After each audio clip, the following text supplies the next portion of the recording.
इसी कड़ी में बड़ी खबर आपको बता दें, रोहित शेट्टी के घर पर फायरिंग मामले से जुड़ी बड़ी खबर है। मुख्य शूटर रोहित शेट्टी के घर पर फायरिंग करने वाला गिरफ्तार हो चुका है। हालांकि इस मामले में पहले भी 4 गिरफ्तारियां हुई थी, लेकिन अब जो मुख्य शूटर था बताया जा रहा है रोहित शेट्टी के घर पर जिसने प्लानिंग की और शूट किया उसे भी गिरफ्तार कर लिया गया है। फायरिंग केस में आज भी 4 गिरफ्तारियां हुई कुल मिलाकर। आपको बता दें कि इस मामले में पहले 5 गिरफ्तारियां हो चुकी हैं, यानी कि रोहित शेट्टी के घर पर फायरिंग के मामले में अब तक कुल 9 गिरफ्तारियां हो चुकी हैं। लेकिन यह गिरफ्तारी बहुत अहम मानी जा रही है। राजस्थान की स्पेशल टास्क फोर्स ने यह कार्रवाई की है और इसमें 4 शूटर्स और गिरफ्तार किए गए। तो इन लोगों ने पहले दावा किया था कि लॉरेंस बिश्नोई गैंग से इनको धमकी दी जा रही है और अलग अलग सेलिब्रिटीज पर वो हमला कर रहे हैं और रोहित शेट्टी के घर पर भी फायरिंग करने वाले लॉरेंस गैंग से जुड़े हो सकते हैं। बहरहाल अब जो गिरफ्तारियां हुई हैं इसमें मुख्य शूटर भी मौजूद है और इनसे पूछताछ के बाद दूध का दूध पानी का पानी होगा। फायरिंग केस में कुछ आरोपी स्कूटी लेकर पुणे से मुंबई आए थे। अब सूत्र बता रहे हैं कि एसटीएफ यूनिट बहादुरगढ़ ने मुंबई पुलिस के साथ जॉइंट ऑपरेशन में 4 आरोपियों को गिरफ्तार करने में कामयाबी हासिल की है। और यह कामयाबी क्या इस शूटर गैंग के सरगना तक पहुंचा देगी मुंबई पुलिस को, जो कि उनके लिए एक बहुत बड़ा टास्क है, ये बहुत बड़ा सवाल है। तो बहरहाल इस पूरे मामले पर चलिए ताजा अपडेट्स के लिए आपको सीधा मुंबई लिए चलते हैं। हमारे साथ सहयोगी राकेश त्रिवेदी जुड़ चुके हैं। राकेश, जो आज 4 प्रमुख गिरफ्तारियां हुई, कहां से इन्हें गिरफ्तार किया गया, क्या ये सभी लॉरेंस गैंग से जुड़े हुए हैं और जो मुख्य आरोपी है उसके बारे में क्या जानकारी मिल रही है? देखिए, मुंबई क्राइम ब्रांच सूत्रों ने इस बात की पुष्टि की है कि आज जो है 4 नहीं बल्कि 6 लोगों को गिरफ्तार किया गया है। 2 और गिरफ्तारियां भी इसमें शामिल हैं, जिसमें हरियाणा के बहादुरगढ़ पुलिस जो है उनके साथ ज्वाइंट ऑपरेशन में गिरफ्तारियां की गई हैं। इसमें दीपक नाम का जो एक आरोपी है जो नोएडा का निवासी है, ये जो है शूटर होने का दावा जो मुंबई पुलिस कर गई। फिलहाल इसी पर शक है कि यही मुख्य शूटर था। इसका जो हुलिया है और जो सीसीटीवी फुटेज रोहित शेट्टी के घर के बाहर जो मिले थे फायरिंग की, उससे मिलान किया जा रहा है और उसके दावों की जो पुष्टि की जा गई है और बहुत जल्दी जो इसे अदालत में पेश किया जाएगा। इसकी पुलिस हिरासत ली जाएगी। बाकी जिन लोगों को 5 अन्य लोगों को गिरफ्तार किया गया है, उनकी भूमिका क्या थी, क्या इसमें लॉजिस्टिकल कोई मदद दी गई, उन्हें फंडिंग दी गई, इसे छिपाने में भगाने में मदद की गई, ये तमाम जो सवाल है इसका जवाब पुलिस तलाशना चाहती है। लेकिन फिलहाल ये अपने आप में मुंबई पुलिस के लिए एक बड़ी कामयाबी, खासतौर से जो दहशत और खौफ में बॉलीवुड था उसके लिए भी एक बड़ी राहत की 6 लोगों को गिरफ्तार किया गया है और इसके पहले 5 गिरफ्तारियां पहले भी की गई थी। कुल मिलाकर के 11 जो आरोपी हैं वो पकड़े गए। जैसे कि खुद मुख्यमंत्री देवेंद्र फडणवीस ने कहा था कि इनको ढूंढ के निकालेंगे, तो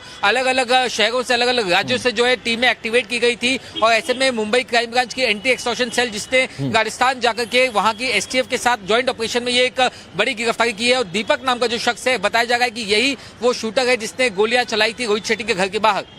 राकेश, लेकिन बड़ा इंटरेस्टिंग है, जैसे जो जांच टीमें हैं वो इन 4 लोगों तक पहुंची हैं। क्या आप अभी तक ये पता कर पाए कि कैसे कार्रवाई की गई इनकी गिरफ्तारी की? क्योंकि मुंबई में घटना हुई, रहने वाले ये उत्तर प्रदेश के अलग अलग इलाकों के रह रहे थे राजस्थान में, इन तक जांच टीमें पहुंची कैसे?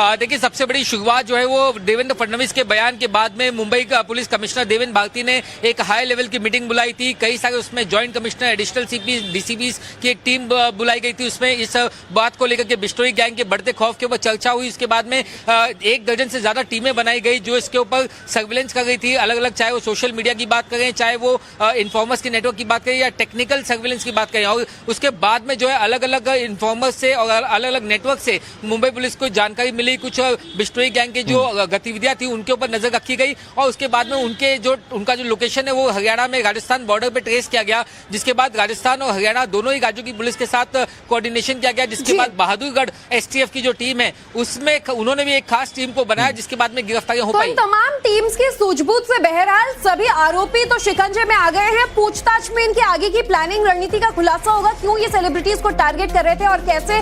बने रहेगा हमारे साथ। और इस बीच एक और बड़ी खबर, जरा अपडेट दर्शकों को दे दें। रोहित शेट्टी के घर पर फायरिंग मामले में जिन आरोपियों को गिरफ्तार किया गया है, टोटल अब बताया जा रहा है 6 आरोपियों की आज गिरफ्तारी हुई। अब तक 4 आरोपियों का अपडेट था, अब इसमें आप 2 और जोड़ लीजिए, कुल 6 आरोपी पकड़े गए अब तक। तो ये 2 और आरोपी गिरफ्तार हुए हैं, मतलब अब तक कुल 11 आरोपी गिरफ्तार हो चुके हैं। इनसे पूछताछ की जा रही है, चाहे मुंबई की क्राइम ब्रांच हो, चाहे वो राजस्थान की एसटीएफ की टीम हो, लगातार इस कार्रवाई को आगे बढ़ा रहे हैं। हमारे साथ राकेश लगातार जुड़े हुए। राकेश, आपने जैसा कि बताया भी लाइव में कि कुल 11 गिरफ्तारियां हो चुकी है। ये जो 2 लोग और गिरफ्तार हुए, इनको लेकर क्या जानकारी मिल रही है? देखिए ये जो हरियाणा से ही जो गिरफ्तार हुए उसी के संदर्भ में दो और गिरफ्तारियां मुंबई क्राइम ब्रांच ने की है। हालांकि इन दोनों की जो लोकेशन है वो क्या उन्हें हरियाणा से गिरफ्तार किया गया या कहीं और से, अभी इसकी पुष्टि होनी बाकी है, क्योंकि जो बातचीत हमारी हरियाणा एसटीएफ में हुई थी उसके मुताबिक उन्होंने 4 लोगों को गिरफ्तार करके मुंबई क्राइम ब्रांच को सौंपा था, लेकिन मुंबई क्राइम ब्रांच ने 6 लोगों की गिरफ्तारियों की पुष्टि की है। ऐसे में कुल सभी 6 लोगों को जो है आज मुंबई की मकोका कोर्ट में पेश किया जा सकता है। खासतौर से मकोका, देखिए ये बड़ी बात है कि जब एक यहाँ पे ये बहुत बड़ा अपडेट है कि इनके ऊपर शिकंजा कसने के लिए महाराष्ट्र सरकार ने मकोका जैसा स्ट्रिंजेंट जो एक्ट है वो लगाया था, ताकि इनकी जो गिरफ्तारी है वो और ज्यादा, इनकी जो जमानत है ये और ज्यादा मुश्किल हो जाए, इनकी ज्यादा से ज्यादा पुलिस हिरासत मिले। तो ऐसे में इन सभी आरोपियों के खिलाफ अब मकोका के तहत कार्रवाई होगी और इन सभी जो 6 लोग हैं इनको पुलिस हिरासत में लेने के बाद इनसे पूछताछ होगी। ऐसे में ये भी जानकारी मिल रही है सूत्रों से कि इन 6 लोगों में एक तो मुख्य शूटर है ही, लेकिन क्या इनमें से कोई ऐसे भी लोग शामिल है जिन्होंने वॉइस नोट को यहाँ तक उनके मैनेजर्स को पहुंचाने में मदद की? वॉइस नोट क्या सीधे हैरी बॉक्सर ने भेजा या फिर उसने पहले अपने किसी गुर्गों को भेजा है, उसके बाद में गैंग मेंबर ने उसे आगे फॉरवर्ड किया है? किसके नंबर से ये वॉइस नोट्स भेजे गए थे, किसके मैसेज नंबर से ये ईमेल भेजे गए थे, किसके सर्वर आईडी से, ये तमाम भी जो अपने आप में जांच का विषय है। उसी जांच की कड़ी में जो ये 6 गिरफ्तारियां हुई है, ऐसे में आज जब इन्हें अदालत में पेश किया जाएगा, ऐसे में मुमकिन है कि मुंबई पुलिस से एक प्रेस कॉन्फ्रेंस ले। में देवा भाव यानी कि मुख्यमंत्री देवेंद्र फडणवीस पहले ही ऐलान कर चुके हैं कि वो किसी गैंग को पनपने नहीं देंगे। तो महाराष्ट्र में देवा भाव की इस शपथ के बाद सिर्फ महाराष्ट्र नहीं, अब कई और राज्यों की एजेंसियां एक्शन मोड में आ गई हैं। और इसी कड़ी में बड़ी खबर आपको बता दें, रोहित शेट्टी के घर पर फायरिंग मामले से जुड़ी बड़ी खबर है।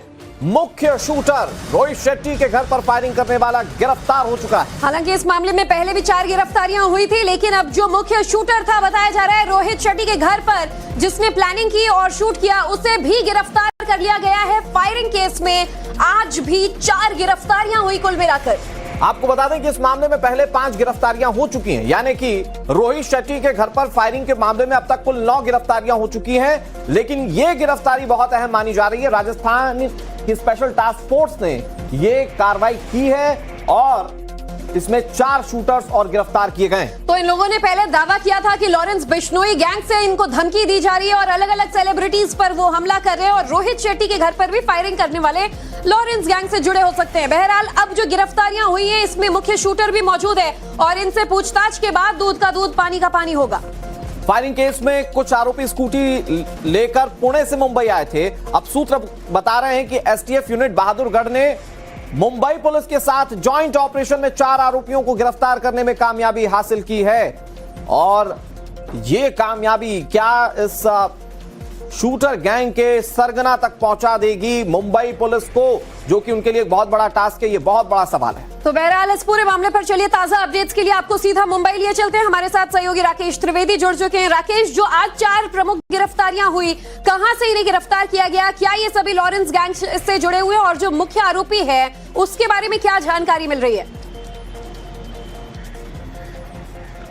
देखिए मुंबई क्राइम ब्रांच सूत्रों ने इस बात की पुष्टि की है कि आज जो है 4 नहीं बल्कि 6 लोगों को गिरफ्तार किया गया है। 2 और गिरफ्तारियां भी इसमें शामिल हैं, जिसमें हरियाणा के बहादुरगढ़ पुलिस जो है उनके साथ ज्वाइंट ऑपरेशन में गिरफ्तारियां की गई हैं। इसमें दीपक नाम का जो एक आरोपी है जो नोएडा का निवासी है, ये जो है शूटर होने का दावा जो मुंबई पुलिस कर गई। फिलहाल इसी पर शक है कि यही मुख्य शूटर था। इसका जो हुलिया है और जो सीसीटीवी फुटेज रोहित शेट्टी के घर के बाहर जो मिले थे फायरिंग की, उससे मिलान किया जा रहा है और उसके दावों की जो पुष्टि की जा गई है और बहुत जल्दी जो इसे अदालत में पेश किया जाएगा, इसकी पुलिस हिरासत ली जाएगी। बाकी जिन लोगों को 5 अन्य लोगों को गिरफ्तार किया गया है, उनकी भूमिका क्या थी, क्या इसमें लॉजिस्टिकल कोई मदद दी गई, उन्हें फंडिंग दी गई, इसे छिपाने में भगाने में मदद की गई, ये तमाम जो सवाल है इसका जवाब पुलिस तलाशना चाहती है। लेकिन फिलहाल ये अपने आप में मुंबई पुलिस के लिए एक बड़ी कामयाबी, खासतौर से जो दहशत और खौफ में बॉलीवुड था उसके लिए भी एक बड़ी राहत की 6 लोगों को गिरफ्तार किया गया है और इसके पहले 5 गिरफ्तारियां पहले भी की गई थी। कुल मिलाकर के 11 जो आरोपी हैं वो पकड़े गए। जैसे कि खुद मुख्यमंत्री देवेंद्र फडणवीस ने कहा था कि इनको ढूंढ के निकालेंगे, तो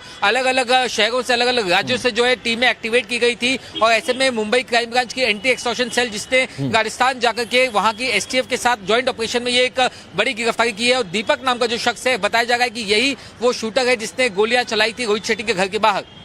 राकेश, लेकिन बड़ा इंटरेस्टिंग है, जैसे जो जांच टीमें हैं वो इन 4 लोगों तक पहुंची हैं, क्या आप अभी तक ये पता कर पाए कि कैसे कार्रवाई की गई इनकी गिरफ्तारी की? क्योंकि मुंबई में घटना हुई, रहने वाले ये उत्तर प्रदेश के अलग अलग इलाकों के रह रहे थे, राजस्थान में, इन तक जांच टीमें पहुंची कैसे?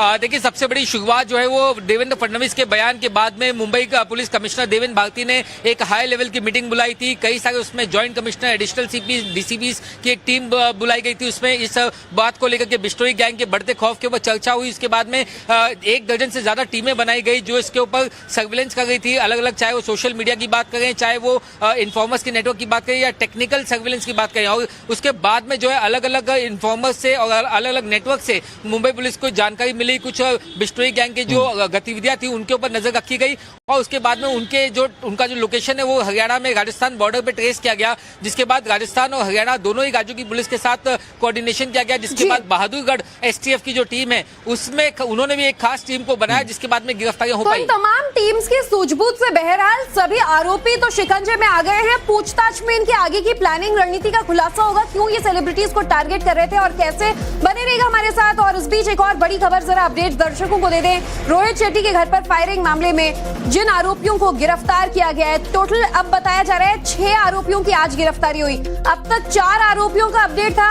अब इसमें आप 2 और जोड़ लीजिए, कुल 6 आरोपी पकड़े गए अब तक। तो ये 2 और आरोपी गिरफ्तार हुए हैं, मतलब अब तक कुल 11 आरोपी गिरफ्तार हो चुके हैं। इनसे पूछताछ की जा रही है, चाहे मुंबई की क्राइम ब्रांच हो, चाहे वो राजस्थान की एसटीएफ की टीम हो, लगातार इस कार्रवाई को आगे बढ़ा रहे हैं। हमारे साथ राकेश लगातार जुड़े हुए। राकेश, आपने जैसा कि बताया भी लाइव में कि कुल 11 गिरफ्तारियां हो चुकी है। ये जो 2 लोग और गिरफ्तार हुए, इनको लेकर क्या जानकारी मिल रही है?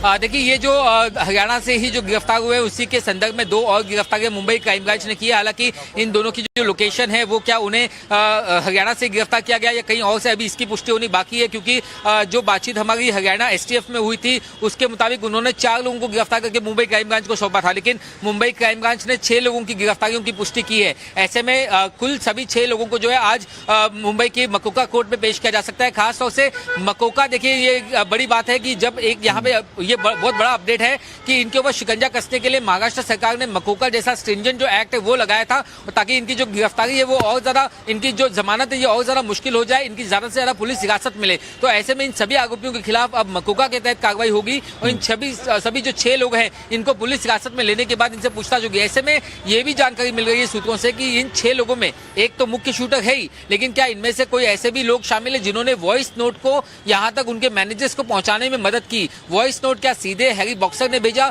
या फिर उसने पहले अपने किसी गुर्गों को भेजा है, उसके बाद में गैंग मेंबर ने उसे आगे फॉरवर्ड किया है। किसके नंबर से ये वॉइस नोट्स भेजे गए थे, किसके मैसेज नंबर से ये ईमेल भेजे गए थे, किसके सर्वर आईडी से, ये तमाम भी जो अपने आप में जांच का विषय है। उसी जांच की कड़ी में जो ये 6 गिरफ्तारियां हुई है, ऐसे में आज जब इन्हें अदालत में पेश किया जाएगा, ऐसे में मुमकिन है कि मुंबई पुलिस से एक प्रेस कॉन्फ्रेंस ले आज या कल में, और उसके बाद में ये कई सारे सवालों का जवाब दे। प्रेस कॉन्फ्रेंस का इंतजार भी रहेगा। For more of such videos, do like, share and subscribe to ET Now Swadesh.